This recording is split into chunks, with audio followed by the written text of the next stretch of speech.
My name is Gary, 39-year-old. My ex-wife Rebecca, 33 years old. We met at an air show. She was visiting with her father, Ronald. He is a retired Marine.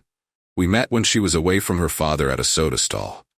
It was an instant connection. We exchanged numbers and decided to meet again. After a few meetings, we started dating. After 3 years, I proposed, and she said yes. I remember the first time I met her father. He was part of the first land operations in Operation Desert Storm, was involved in a lot of other military operations throughout the world. Some of them he prefers never to discuss. He has since retired, and his mental health has rather deteriorated. He suffers from PTSD and some other mental issues as well. He had a very organized life, woke up on time, exercised every day, took his medicines. However, he used to wake up screaming at night. He has a gun collection, but others in the family keep them locked. He gets his guns only under supervision. There have been nights when he woke up and started behaving like he is on a mission. Rebecca and I got married, and her father walked her down the aisle. He was dressed in his uniform with all his medals that he was awarded.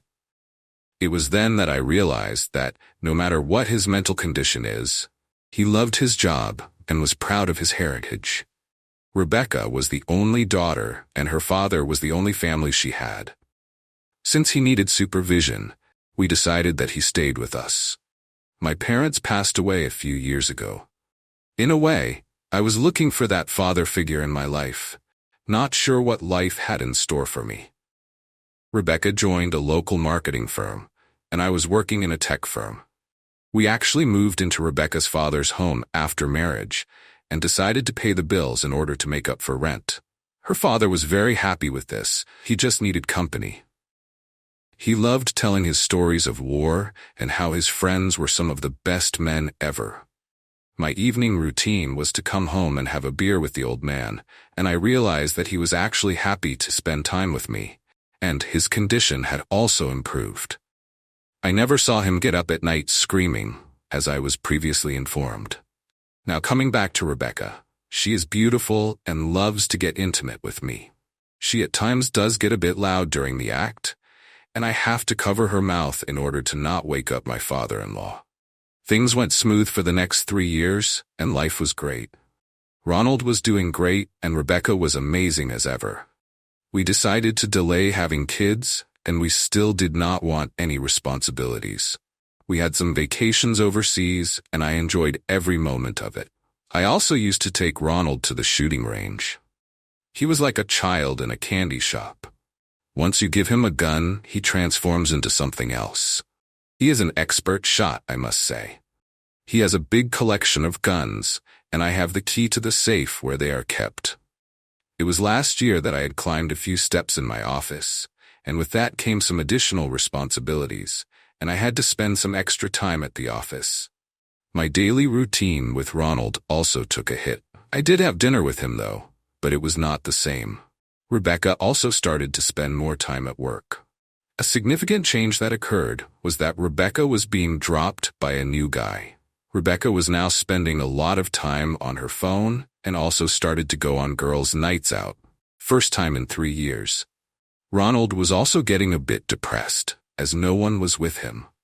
One day, I found him roaming around the house in the middle of the night like he was holding a gun and trying to get some bad guys. There was something off about Rebecca that I could not get. She had now reduced the intimacy in bed and was not as vocal as she was earlier, like she was not enjoying it. There was one time that she was surfing her phone while we were at it. That pissed me off.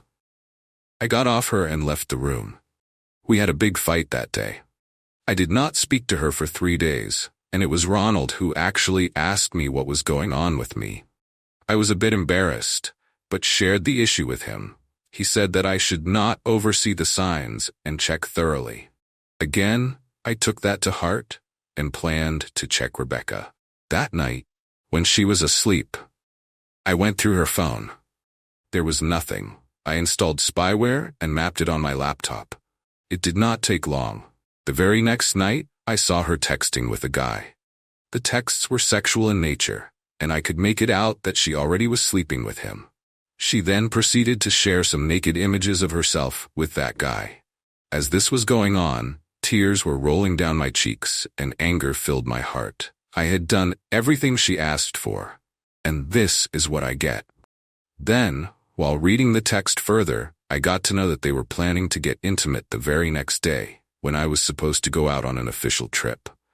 I had told Rebecca about the same. I was now livid. I thought, should I catch her right now, or should I catch the guy and her red-handed? I was thinking about the same and suddenly saw that Rebecca had started to delete the texts. Now I know why there was nothing on her phone. I went to sleep on the couch and did not sleep in my bed that day. In the middle of the night, I saw Ronald standing near me. He put a blanket on me and went away. Next morning, I woke up and did not see Rebecca. She had left for her office. I had breakfast with Ronald and he asked me why I was sleeping on the couch. I told him that I might leave soon. He looked at me and then asked, "Is Rebecca cheating on you?" I was shocked and looked at him with disbelief. He then stated that he spent a long time hunting bad men. He knows a bad person when he looks one in the eyes. He then stated that since the last few weeks, Rebecca has not looked him in the eyes and just tried to walk past him. He further added, "If I told you that she was cheating, you might have not believed me, so I asked you to find out yourself." He then added that he has stopped taking his medicines. I asked him why, and he stated that he does not need them. I then told him what I had found. I shared the images and the texts. He sat there in silence, and I could see tears rolling down his eyes. He looked at me and then stated that he would not hold anything against me if I leave or divorce his daughter. I told him that I intend to catch his daughter and her AP red-handed. He stated that it is not required. He will not gain anything from it. He then requested to leave the issue there. I held a lot of respect for this man, not just because he fought for the country, but also as he was a father figure for me. I told him that I will move out of the house and file for divorce. He agreed, and the same day, I packed my bags and left. In the evening, Rebecca called me twice. I did not answer. She then started texting, and I ignored all her texts. She did not have any clue where I was and why I had left. She still thought that I had left for my trip, if only she had spoken to her father. The next morning, I got a call from the police station asking me to come over. I was a bit scared and went there. What they informed me was shocking. What they narrated was that last night, Ronald shot a man inside their house. The cop said that the guy is alive, but in critical condition. He further added that the guy was naked, and so was my wife, Rebecca. He stated that under the given circumstances, it seems that Ronald mistook the guy trying to assault his daughter, and he shot him while saving her. He stated that I can post his bail if I want to. I bailed him out and went home with him. When we reached home, he got down and asked me to come in for a drink. I went in with him and asked, "Where is Rebecca?" He said that she is with her AP in the hospital. I asked him what happened. He stated that since he does not take his meds, he cannot sleep at night, and it was the same last night. He said that the guy dropped Rebecca and did not leave, and they were having sex in the kitchen.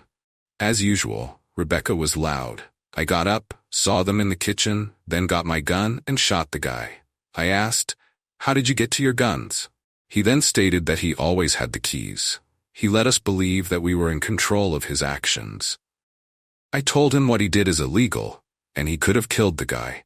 He said that he is just a demented old man who got his hands on a gun and saved his daughter.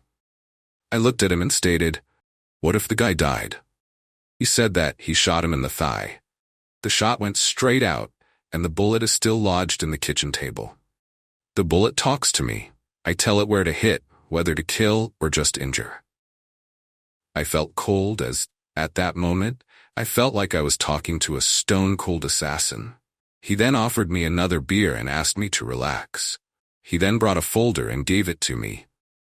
I opened the folder, and it was his will. He has given everything to me and left his daughter out. He then stated that in a few minutes, packers will arrive and take all Rebecca's belongings to the hospital and dump them there. He then gave me a number and stated that this guy will call me in the morning and help me file for divorce. I did not know what to say.